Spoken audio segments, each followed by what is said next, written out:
At this time in the Democratic primary, the Granite State is the place to stump. Many of the candidates have gone or are planning to go to New Hampshire since it's one of the first primaries and a proving ground for success. One candidate who we've spoken to quite frequently on this show made a stop in New Hampshire. He seems as optimistic as ever that his message is catching on.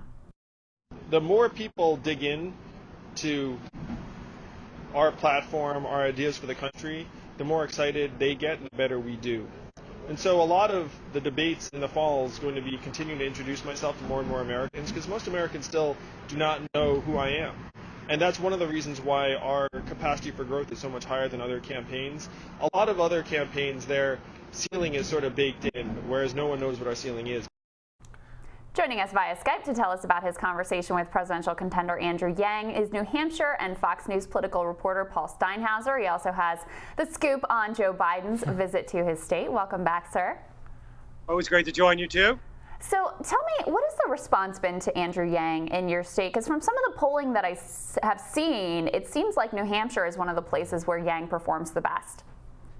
Yeah, listen, we've seen bigger crowds, more energy, more excitement for Yang over the last probably 4 to 5 months.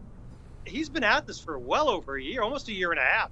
I first interviewed him in March of 2018, so almost a year and a half ago. But in the last 3 or 4 months, he's really generating some buzz here and nationally. And listen, he's done what 2 governors and 2 U.S. senators have not been able to do, and that's make the 3rd and 4th round of debates. So his fundraising is up. Poll numbers are up, and we're seeing it on the ground as well. Yeah, Andrew Yang has really defied all the political expectations here in D.C. He also addressed in our interview the matter of fundraising, which is vitally important to make it onto that stage. Let's take a listen to what he said. Are you concerned that the media, for whatever reason, still isn't taking you serious because you've never been a politician before? You know, I think the media is starting to get it, in part because we are a top campaign by any objective measurement. We're going to raise more than twice as much money in the 3rd quarter that we did in the 2nd quarter, at a time when many other campaigns are starting to shrink. So the campaign is catching on, just as the American people are getting more and more excited about me and the campaign. Really interesting there from Yang, Paul. So have you seen any other campaign outside of the top tier that's been able to grow in the 3rd quarter outside of the 2nd quarter? He seems to be breaking the mold there and being able to do that. Would you call him confident? I would. Cocky almost, in a way. I mean, he just seems, but listen, I can understand why. I will say this, though. He's predicting, as you just heard, that he will double his fundraising, which sounds impressive. But remember, he brought in $2.8 million in that April to June 2nd quarter of fundraising, which for a lower tier candidate is actually pretty good. But if he wants to be part of that top tier, which is his goal, well, that's pretty far behind the hauls that we saw from Pete Buttigieg, Biden, a Harris, a Warren, and a Sanders. So he's going in the right direction. He's going up, right, guys? But he's not there yet. And yet, I mean, if you look at the polls, you bring up Mayor Pete. How many millions of dollars? I mean, people are just throwing money at the guy, and he's hovering somewhere around 5%. I mean, Andrew Yang, with a much, much smaller war chest, is almost at those kind of numbers at this point. So I thought your question was interesting, because I've been thinking to myself that people need to start treating Andrew Yang like a real competitor, because he is polling better than often, even Beto, certainly. He's up there with Cory Booker. He's getting close to Pete Buttigieg. So when does he get the kind of coverage that's commensurate with those candidates? Yeah, it's a great question. And listen, he's going to be around for a while. He's made the threshold, so he'll be at the 3rd debate next month. He's going to be at the 4th debate in October.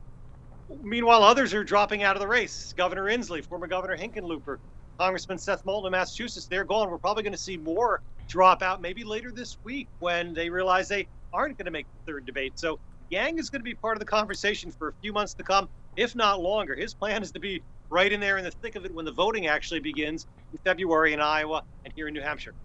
Paul, you also asked him about the criteria about making those debates. He had a pretty funny answer, and then we'll get your reaction to that. Let's take a listen. I'm a bit biased because I'm making the fall debates, and so I think the rules are fine.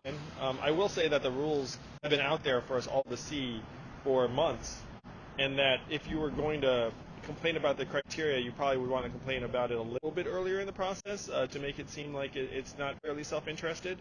But I think the DNC has been very fair and open and transparent. Well, not necessarily the take that we're hearing from Tulsi Gabbard's camp or some others. Well, what did you make of that, Paul?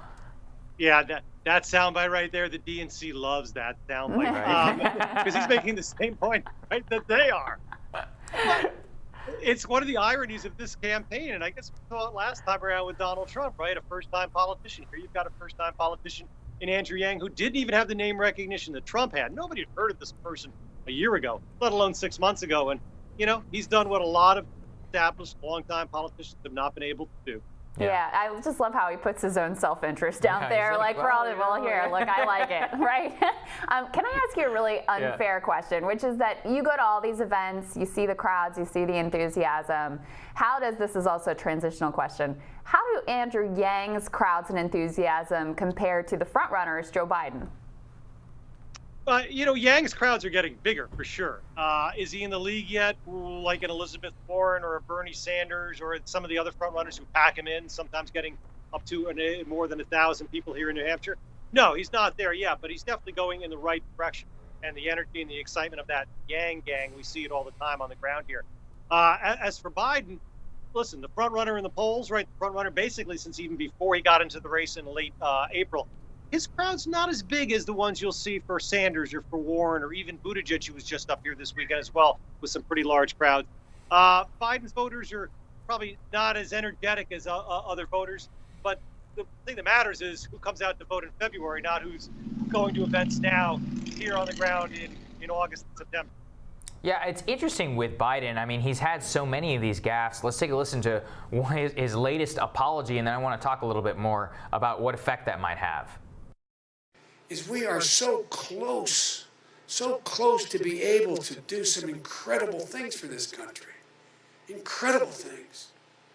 I just spoke at Dartmouth on healthcare at the medical school, or not, I guess I wasn't actually on the campus, but the people from the medical school were at I want to be clear.